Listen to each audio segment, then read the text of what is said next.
Glória a Deus. Meus irmãos, eu queria trazer uma palavra nesta manhã. Nós tivemos nesta manhã posse das novas diretorias, aqueles que estarão na linha de frente do trabalho de maneira muito prática durante 2025, na condução da igreja. Eu queria que voltássemos os nossos olhos para pensarmos um pouco naquilo que Paulo tratou quando ele, de maneira muito precisa, ele falou sobre uma vocação. Acredito que há 2 domingos atrás, se não me falha a memória, o pastor Célio pregou nos versículos 13 e 14. Eu vou tratar da seção do capítulo 3 de Filipenses, do verso 12 ao verso 16. Eu queria que olhássemos a seção como um todo, que Paulo vai tratar sobre vocação aqui, irmãos. E eu penso que esta palavra, ela é aplicável não apenas àqueles irmãos que foram comissionados para o trabalho em 2025, mas para todos nós que somos servos do Senhor. Todos nós, de alguma forma, em alguma medida, nós contribuímos para o progresso do Evangelho. Nós estamos de maneira muito prática, irmãos, entendendo e compreendendo esse chamado à luz da Escritura. Para isso, eu quero que você volte os seus olhos para o capítulo 3 de Filipenses, versículos de 12 a 16, que nos diz: não que eu o tenha já recebido, ou tenha já obtido a perfeição, mas prossigo para conquistar aquilo para o que também fui conquistado por Cristo Jesus. Irmãos, quanto a mim, não julgo havê-lo alcançado, mas uma coisa faço, esquecendo-me das coisas que para trás ficam e avançando para as que diante de mim estão, prossigo para o alvo, para o prêmio da vocação ou da soberana vocação de Deus em Cristo Jesus. Todos, pois, que somos perfeitos, tenhamos este sentimento. E se porventura pensais de outro modo, também isto Deus vos esclarecerá. Todavia, andemos de acordo com o que já alcançamos. Aleluia. Amém, Senhor. Glória a Deus. Irmãos, nós estamos diante de uma epístola que é muito prática, pequena em extensão, mas com tantos ensinamentos. Paulo, ele foi muito preciso quando preso ali em Roma. Ele traz essa mensagem, essa orientação a essa igreja, mesmo encarcerado. Paulo traz orientações que são orientações práticas. Vejamos, o livro de Filipenses, que compreende 4 capítulos, é bastante prático. Se você estuda o capítulo 1, Paulo investe o capítulo 1 para falar sobre a supremacia de Cristo. Cristo é superior, Cristo é Senhor, Cristo é o Senhor perfeito. Se você olha atentamente ao capítulo 1 de Filipenses, ele fala de maneira muito clara, ele mostra de maneira muito precisa a supremacia de Jesus Cristo. Capítulo 2, Paulo vai tratar sobre a relação prática de uns para com os outros, não fugindo daquilo que foi prioridade para ele no capítulo 1, porque ele vai tratar sobre relacionamentos de uns com os outros, partindo da premissa de que Cristo se humilhou. Cristo é o paradigma, Cristo é o exemplo. A minha ação de misericórdia tem Cristo como exemplo, como ponto de partida, como Senhor das minhas ações. E chama-me a atenção porque Paulo abre o capítulo 2 falando sobre amor fraternal, e ele vai dizer o seguinte: olhem para Cristo, que tem a supremacia, que é soberano sobre tudo, que é o exemplo maior para as nossas vidas. Capítulo 3, irmãos, é interessante que Paulo agora se apresenta e mostra aquela igreja a sua biografia, o seu exemplo, o seu comportamento. Ele vai dizer: Cristo é superior, capítulo 1. Capítulo 2, vivam em unidade, tendo Cristo como exemplo. E diz: olha, eu apresento a minha própria vida para lhes dizer que também olho para Cristo, entendo que preciso de Cristo, Ele que orienta o meu comportamento. E o capítulo 3, nós iremos perceber que Paulo irá tratar do seu próprio exemplo. A seção que lemos encontra-se dentro dessa ideia de que Paulo se apresenta como exemplo. Olha, eu também fui vocacionado por Deus. Note bem, querido, como é que Paulo termina essa epístola? Termina dizendo o seguinte: olha, escutaram o que eu falei, ministrei, pensem.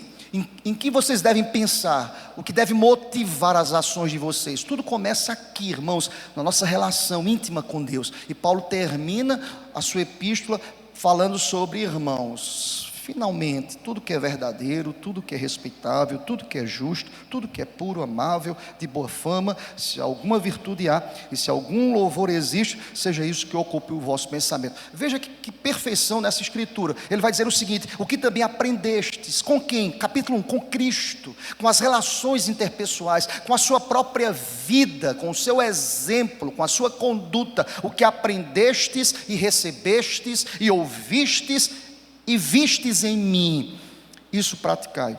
E olha a promessa: e o Deus da paz será convosco. Você crê nisso? Amém, meu irmão?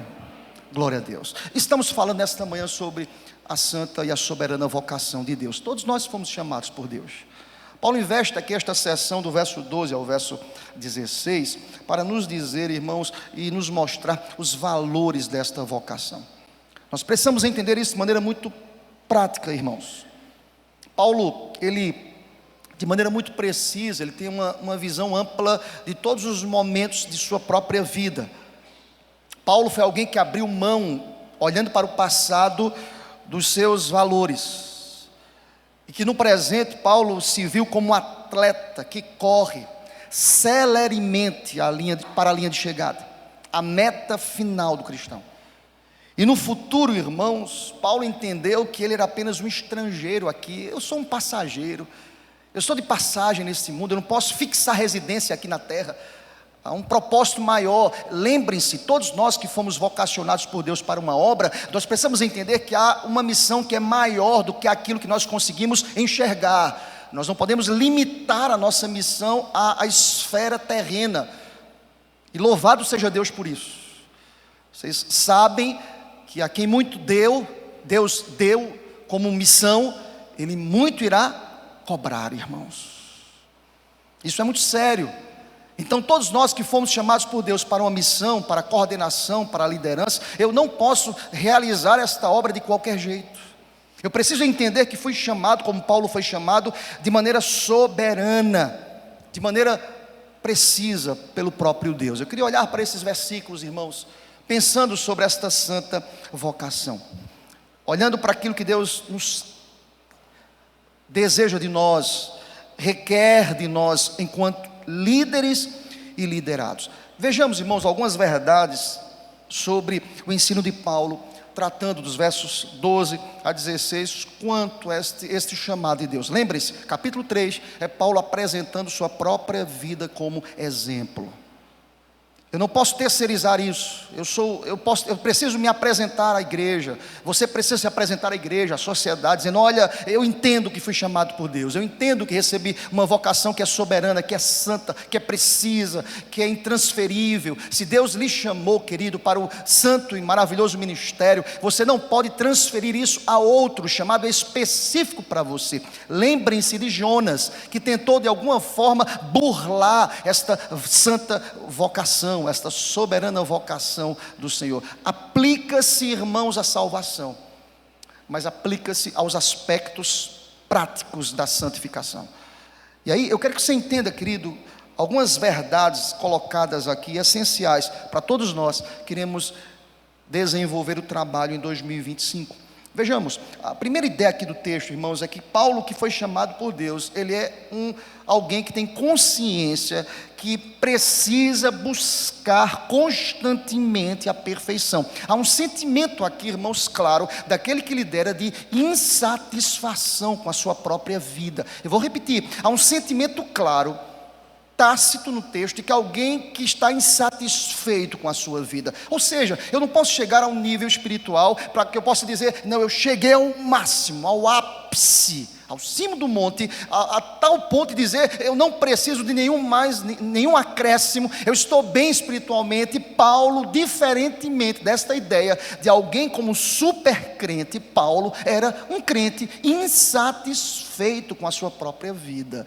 Vejamos os versos 12 e 13, parte A do verso 13, diz a palavra: não que eu o tenha já recebido, irmãos, ou tenha já obtido a perfeição, mas prossigo para conquistar aquilo para o que também fui conquistado por Cristo Jesus. Irmãos, quanto a mim, pessoal, irmãos, o extrato da alma de Paulo, quanto a mim, não julgo havê-lo alcançado. Olha aqui para mim, querido, todos nós fomos vocacionados por Deus.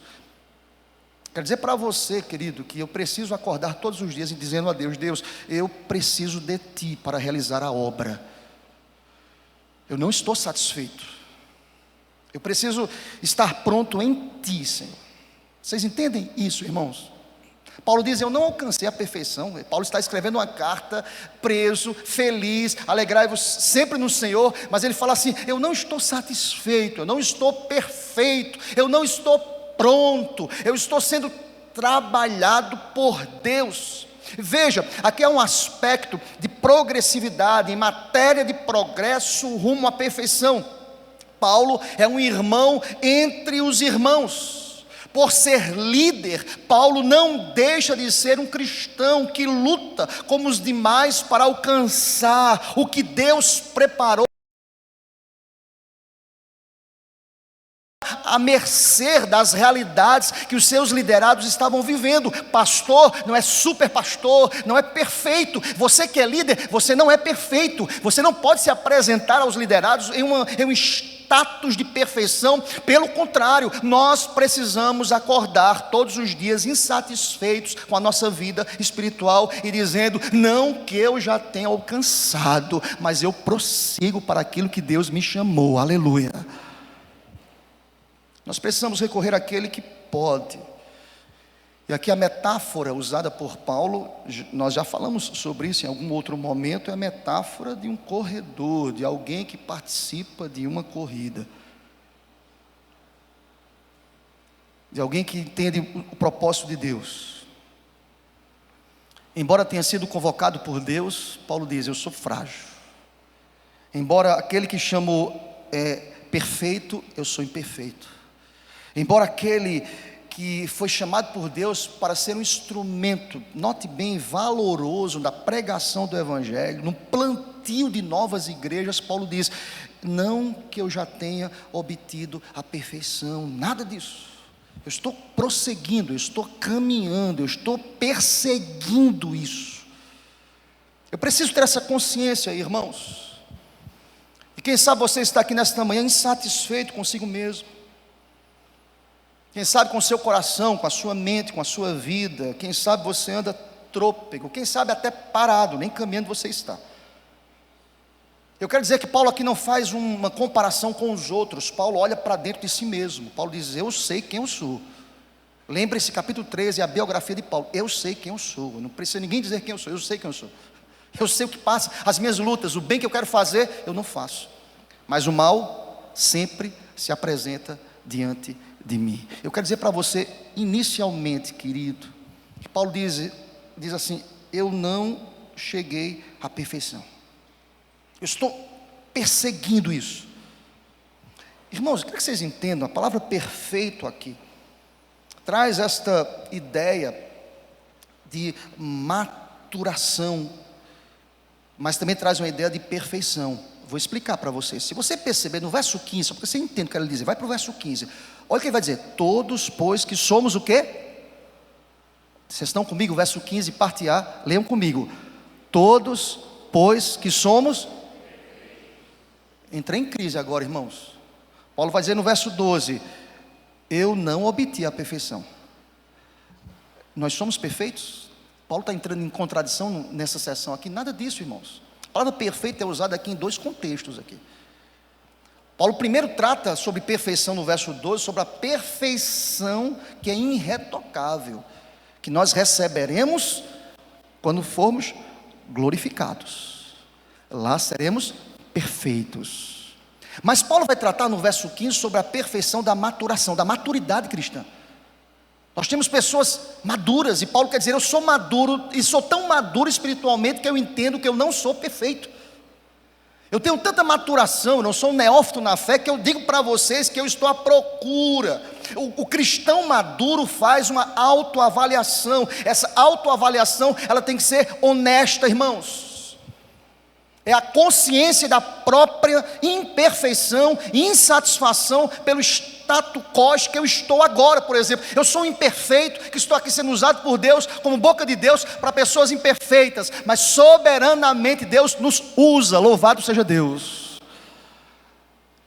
Eu quero dizer para você que vai estar à frente de trabalhos em 2025, diga a Deus todos os dias: Deus, eu sou imperfeito, sou pecador, mas eu creio na suficiência do Senhor, aleluia. Eu estava lendo um comentarista chamado William Barclay, e ele nos ajuda a entendermos um pouco esta palavra perfeito. Ele vai dizer que ela emprega não apenas para a absoluta perfeição, mas também para um certo tipo de perfeição. Por exemplo, ele traz um exemplo aqui: significa desenvolvido plenamente em contraposição ao não desenvolvido, um homem maduro em contraposição ao homem jovem. Paulo vai dizer do verso 12 sobre a perfeição absoluta, que é a glorificação, mas ele vai falar sobre a perfeição do homem maduro contra um homem que é muito jovem. Há um contraponto no versículo 15. Ele vai dizer também que usa-se para descrever um homem de mente madura em oposição a um principiante em algum estudo. Nós somos perfeitos, Paulo diz. Eu sou uma pessoa madura. Eu não posso me comparar nesse sentido aqui do conhecimento da palavra e da lei a alguém que começou agora na fé. Alguns convertidos em Filipos eram recém-convertidos. Paulo não podia se comparar a eles no sentido do conhecimento da palavra. Nós temos pessoas aqui maduras nesta igreja e louvado seja Deus por isso. Por isso nós temos um ministério aqui chamado de discipulado. A pessoa mais madura vai discipular aquele que começa na fé. E graças a Deus por isso. William Barclay vai dizer, Paulo faz esse contraponto. E Paulo vai dizer, nós somos perfeitos. Mas veja, eu estou procurando a perfeição absoluta em Cristo Jesus, aleluia. Primeira verdade que o texto nos ensina aqui, irmãos, é que precisamos acordar todos os dias insatisfeitos com a nossa vida espiritual. Porque nós não somos perfeitos na perspectiva absoluta da glorificação. Acordamos, pecamos, erramos. Tem gente que peca vindo para a igreja, tem gente que peca na igreja, tem gente que peca saindo da igreja, tem gente que erra, nós somos pecadores, irmãos. E Paulo diz assim: eu sou insatisfeito comigo mesmo. Você vai servir, querido, diga quem é. Sabe o que Isaías diz? Sou impuro. Sabe o que o profeta menor diz? Coro de vergonha. Sabe que Pedro disse? Não sou digno da tua presença, Jesus, sai de perto de mim. Percebem? Quando nós mergulhamos de maneira introspectiva, nós percebemos quem somos. Somos pessoas insatisfeitas e precisamos ser com a nossa condição espiritual. Há uma segunda verdade que o texto nos ensina, que é a parte B do versículo 13. Veja, a insatisfação não pode gerar letargia, frieza, uma insatisfação que me afaste do serviço. Paulo não disse isso. Paulo fala assim: olha, verdade é, eu não sou perfeito, eu sou um pecador, mas isso não me afasta daquilo para a razão pela qual eu fui chamado. Eu fui chamado para servir, eu fui vocacionado para servir. Entenda, Paulo é insatisfeito consigo mesmo, mas Paulo é alguém extremamente dedicado ao chamado de Deus. Vejamos, irmãos, na parte B do versículo 13. Mas, acompanhe comigo. Ele primeiro fala: eu não alcancei, eu não julgo que alcancei a perfeição, sou imperfeito. Mas, vamos ler comigo? Continuidade do versículo 13, todos juntos. Mas uma coisa faço, esquecendo-me das coisas que para trás ficam e avançando para as que diante de mim estão. Aleluia. Paulo é alguém insatisfeito com a sua condição espiritual, mas Paulo é alguém que tem consciência que se faz necessário dedicar a santa e soberana vocação de Deus. Nós fomos chamados por Deus, irmãos. Eu não posso me esconder por trás da minha insatisfação e falar: não sou digno. De fato, nenhum de nós somos dignos da posição que Deus nos colocou, nenhum de nós. Não imagine, irmãos, que eu acordo todos os dias dizendo: Deus, eu estou aqui como pastor porque eu mereço. Nada disso, eu nem mereço. Eu não sou digno. Eu tenho certeza que nenhum presbítero acorda dizendo: obrigado, Deus, o Senhor foi justo, porque eu sou presbítero, eu tinha que ser presbítero, porque eu mereço ser presbítero. Nenhum diácono acorda dizendo assim: eu sou diácono por merecimento. Nada disso. Eu sou professor, nada disso. Sou líder do PG. Nós sabemos, irmãos, nós somos insatisfeitos, mas isso não nos impede de prosseguirmos, de recorrermos ao Senhor, de orarmos ao Senhor. Veja, Paulo é um réu confesso, dizer que não alcançou a perfeição, é imperfeito, está lutando contra as suas imperfeições, mas ele fala: mas uma coisa eu faço, eu prossigo. Eu sou dedicado, eu tenho um envolvimento com o chamado de Deus, eu tenho os olhos fixados na meta, eu não estou me desviando dos objetivos estabelecidos por Deus, eu sou alguém que vivo exclusivamente a causa do Evangelho, eu não estou distraído com outros interesses, eu sei para o que fui chamado. Eu fui chamado para uma corrida. Minha mente está intimamente voltada, inteiramente voltada aos objetivos. Eu estou numa corrida, eu estou exclusivamente para fazer a vontade de Deus. Eu sou dedicado, sou falho, mas sou dedicado, porque a minha força, a minha suficiência, a minha alegria, a minha coragem, a minha determinação, a minha resiliência, a minha dedicação, eu as encontro em Cristo Jesus, que é suficiente. Aleluia. Lembra como Paulo começou Filipenses? Supremacia de Cristo. Lembra como Paulo falou sobre a relação de uns com os outros? Cristo é o exemplo. Sabe como Paulo começou o capítulo 3 dizendo, na sessão que nós estamos lendo: eu sou imperfeito, mas eu não posso usar a minha imperfeição como desculpa para dizer eu não posso. Quer dizer, em Cristo Jesus, na suficiência de Cristo, nós podemos caminhar. Louvado seja Deus. Quer dizer para você que foi chamado para estar na liderança, em nome de Jesus, dedique-se. Mas uma coisa eu faço. Percebe que aqui é uma relação muito pessoal, por isso que o capítulo 13 é a biografia de Paulo. Eu faço. Eu não espero que façam por mim. Interessante que algumas histórias bíblicas nos mostram algumas realidades dessa eu faço. Por exemplo, quem põe a mão no arado, não pode. Não é o outro que vai deixar de olhar para trás, não é o outro que colocou a mão no arado. Quem põe, é uma relação pessoal, individual e intransferível. Eu coloquei a mão no arado, eu não posso olhar para trás. Outro exemplo bíblico.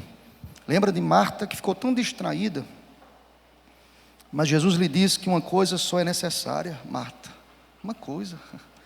Não fique distraída, Marta, com outras coisas. Paulo usa a metáfora do corredor para dizer: eu não posso viver distraído, eu não posso olhar. Uma coisa eu faço, eu esqueço das coisas que para trás ficam. Há pouco tempo atrás, eu falei, pregando em outro texto, acerca do corredor, que ninguém corre olhando para trás. É uma habilidade que eu acho que quase ninguém consegue desenvolver. Como é que você consegue correr bem, de maneira célere, olhando para trás? Pelo contrário, o corredor fita os olhos no objetivo, na reta final, e corre. Paulo vai dizer o seguinte: eu não posso viver distraído, eu sei quem eu sou, mas eu não posso me esconder por trás disso. Uma coisa eu faço, uma decisão eu preciso tomar. O princípio ensinado aqui por Paulo tem que se tornar realidade para mim, como se tornou realidade para ele. E sabe qual foi o resultado disso? Quero lhe dizer nesta manhã: centenas de milhares de pessoas se renderam a Cristo através do ministério de um homem imperfeito como Paulo, que reconheceu que era um pecador, mas uma coisa ele fez: ele olhou para o objetivo, para Cristo. Em 2025, que possamos servir a Cristo olhando para o alvo, para Cristo Jesus. Aleluia. Olha para Cristo, olha aqui para mim, querido. Você que foi comissionado por Deus para a liderança, ser líder é pagar um preço. É pagar um preço. Mas é olhar para Cristo.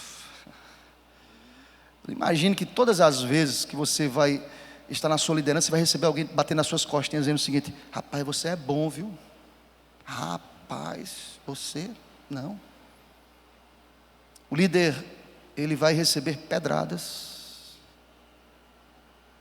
O líder vai ser apontado. O líder será julgado. Mas Cristo passou por isso. Quem somos nós? Lembra de Cristo? Cristo foi apontado como um beberrão e só fazia comer.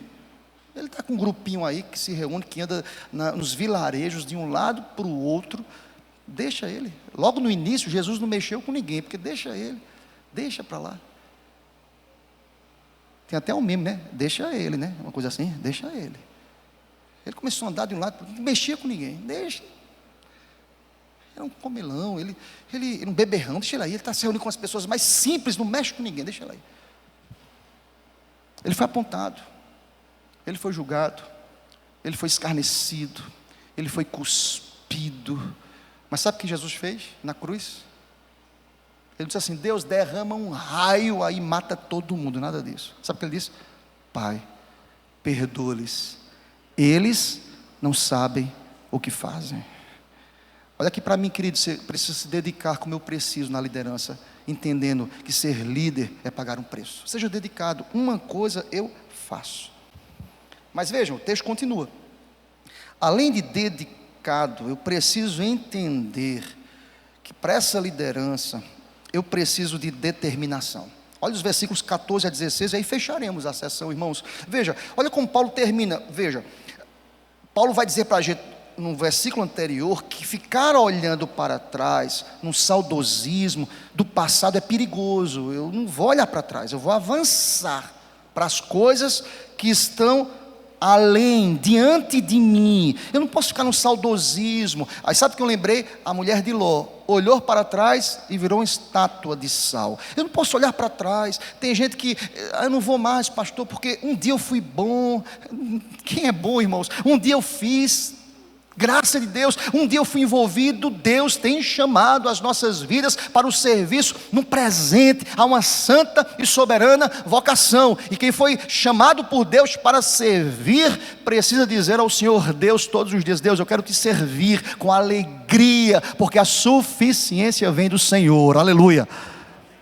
Eu preciso ser insatisfeito, eu preciso ser dedicado, mas eu preciso ter determinação. Ser líder é ser determinado. Olhem comigo versos 14, 15, 16, e aí sim, fecharemos esta sessão, quando Paulo fala sobre essa soberana vocação. Quero lhe convidar a que você possa ler comigo, querido irmão, os versículos 14, 15 e 16. Toda igreja, prossigo.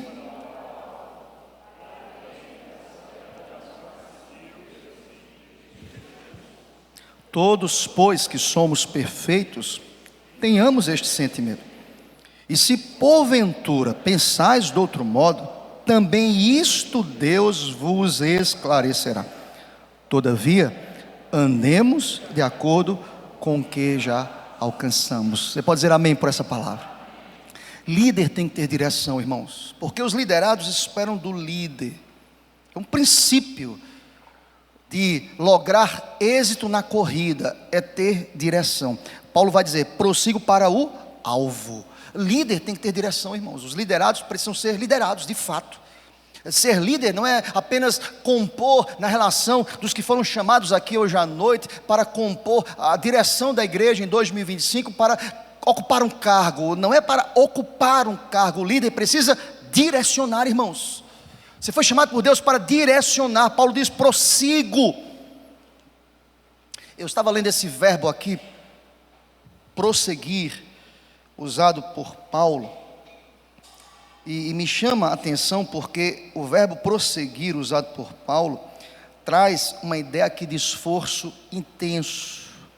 Os gregos, eles costumavam usar este verbo, esse termo, para, eu disse uma vez aqui na igreja, para descrever um caçador que está perseguindo avidamente a sua presa. Eu não sei se você já assistiu um filme de um caçador. Ele está ali, ele tem um objetivo, ele não perde o alvo, ele não perde o foco. Ele fica ali, esperando atentamente, pacientemente, a hora certa de abater aquele alvo. A palavra usada aqui, prosseguir, meta, alvo, correr em direção a este alvo, é alguém que acorda todos os dias. Pense sobre isso, irmão, minha irmã. Acorda todos os dias disposto a cumprir esse alvo, a cumprir esta meta. Percebem? Isso já traz do meu coração qualquer sentimento de preguiça, de letargia, de não estudar o texto, por exemplo, de não pagar um preço, de não orar, de não se dedicar, de não estabelecer uma liderança certa, coesa, coerente, sábia.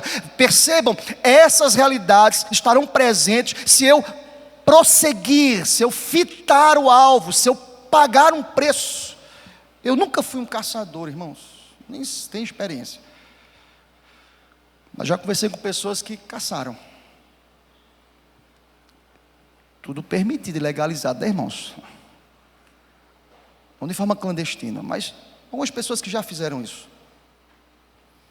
E explicaram, certa vez para mim, dizendo a dedicação do caçador que precisa ser extremamente preciso, paciente. É igual, eu vou fazer um comparativo, que aí eu já pesquei, né, irmãos? Então assim, eu posso falar sobre pesca. O pescador, ele precisa também ser muito paciente. Às vezes eu passo ali naquelas pontes, litoral sul, eu vejo pessoas ali com uma varinha ali, ou com uma corda, pacientemente o sol apina, o cara ali, tranquilidade. Outro dia estávamos almoçando ali, eu me confundo um pouco ali, não sei se é Massagueira de baixo, Massagueira de cima, do outro lado, estávamos almoçando, tinha dois senhores, os dois sentados no barquinho, pacientemente. O tempo que eu passei do almoço, eles não pegaram um peixe, mas os dois estavam lá conversando, um lado do outro. Paciente, preciso.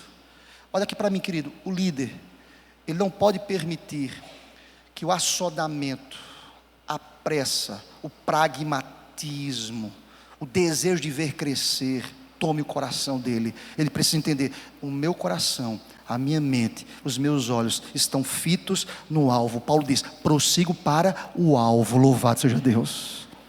As coisas externas não podem influenciar o coração daquele que, como um caçador que avidamente procura a presa. Paulo diz, eu sou esse, eu estou prosseguindo, perseguindo.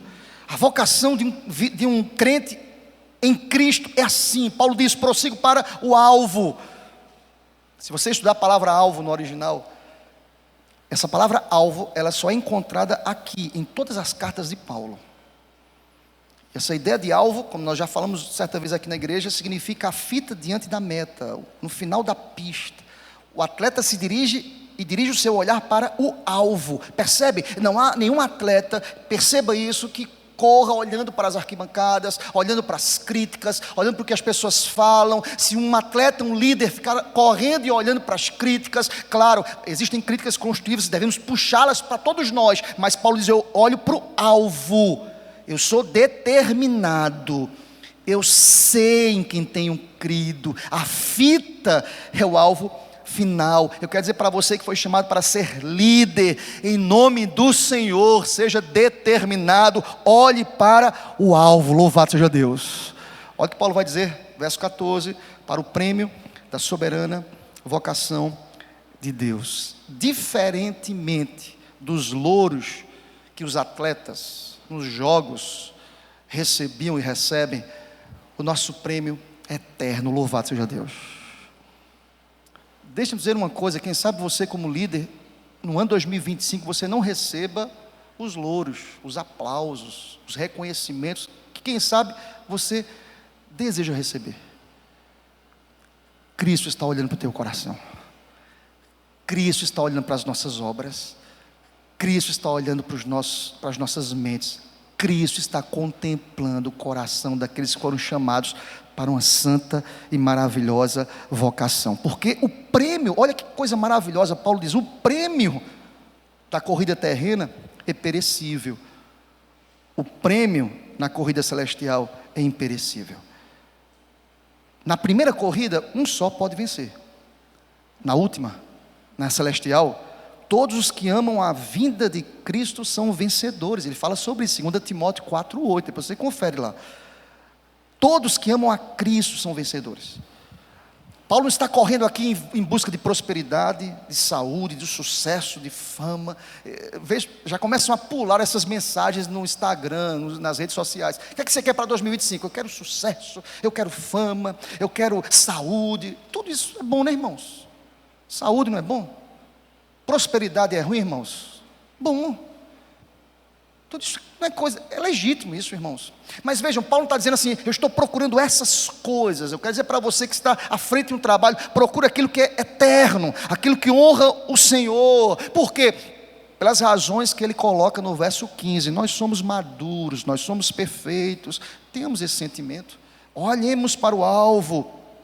Se você está pensando em outra coisa, Paulo, ele ensina, Deus vai esclarecer isso no teu coração. Eu oro para que o Espírito Espírito Santo de Deus demova do coração daqueles que não estão entendendo essa vocação. Deus demova isso, Deus retire, Deus possa erradicar, tirar da minha mente, da sua mente, do seu coração, do meu coração, aquilo que não honra o nome do Senhor Deus, e Deus coloque em nossos corações e em nossas mentes o alvo, a meta, o objetivo, a glória. Eu nasci para a glória, eu estou servindo para a glória de Deus, o meu fim principal é glorificar e honrar o nome do Senhor Deus, a minha vida é o evangelho vivo de Cristo. Eu preciso honrar ao Senhor, aleluia, amém. Em nome de Jesus, querido, tenha determinação, casse com empenho, possamos correr. Quero concluir essa palavra olhando para aquilo que Paulo coloca no verso 16, ainda no verso 15, continuando: todos, pois, que somos perfeitos e maduros, tenhamos esse sentimento, e se porventura pensais de outro modo, quem vai nos esclarecer, quem vai nos ensinar é Deus. Todavia, andemos de acordo com o que já alcançamos. Essa palavra final de Paulo, ela me chama a atenção, porque a ideia do texto aqui, irmãos, essa ideia de andemos, essa palavra no original traz uma ideia de permanecer na linha. Eu não posso me desviar nem para a direita nem para a esquerda. A palavra grega aqui é um termo militar. Andemos, a ideia aqui é uma ideia de permanecer em linha, permanecer fitando os olhos no alvo.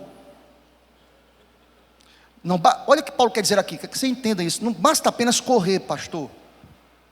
Não basta apenas correr com disposição, não basta apenas vencer a corrida. O corredor também deve obedecer às regras. E se você olha, Paulo quer falar sobre isso aqui. Obedeçam às regras que foram estabelecidas pelo próprio Deus. Nós já alcançamos. As regras já foram estabelecidas dos jogos. Eu quero fazer um paralelo. Paulo está em sua mente com os jogos bienais. Paulo quer ensinar esse povo aqui, que assim como aqueles atletas que pagavam preço e estavam submissos às regras do jogo, nós não estamos a moto próprio nessa corrida. Existem regras estabelecidas, existe um propósito, existe um Senhor. Todas essas regras foram estabelecidas na palavra. Olha o paralelo. Você que é líder em 2025, você precisa alimentar o seu coração com as regras. Você precisa conhecer os estatutos dessa corrida, e as regras, elas foram reveladas de maneira especial. Andemos na linha, andemos segundo a palavra de Deus. Louvado seja Deus, aleluia. Nós já alcançamos a vitória. E qual é a vitória, pastor? Diferentemente do corredor que começava a corrida e não sabia qual seria o resultado final, eu quero dizer para você que nós já sabemos o resultado de 2025. Amém, meu irmão? Eu já sei. Eu não sei você, eu já sei. Mais um ano em que nós seremos mais do que vencedores em nome do Senhor, porque a vitória não é nossa, a vitória já foi alcançada. Eu só estou vivendo nessa corrida segundo as normas daquele que já venceu. Esse caminho Cristo fez, irmãos. Percebe? Por isso que Paulo trata desde o início falando: é a supremacia de Cristo, não há mérito em mim, não há glória em mim, não é porque eu sou líder, nada disso, irmãos. A vitória já foi alcançada em Cristo Jesus. Por isso que eu posso dizer nessa manhã, e concluir essa palavra dizendo: posso todas as coisas naquele que... Vamos repetir mais uma vez, igreja: posso todas. 2025 nós já somos vencedores em nome do Senhor. Não é que eu vou alcançar, já alcançamos. É fato, é obedecer, é olhar para a palavra, é se submeter às regras daquilo que o próprio Deus estabeleceu para o nosso chamado e para a santa e soberana vocação. Aleluia, amém. Que Deus nos abençoe, irmãos, que Deus aplique essa palavra. Depois continue a estudar esse texto que é tão rico, tem tantos detalhes nesse texto, tem tanto para nos ensinar. E a minha oração é que Deus aplique essa palavra ao meu, ao seu coração, a todos nós líderes e liderados para 2025, em nome de Jesus. Lhe convido a ficar em pé, querido irmão.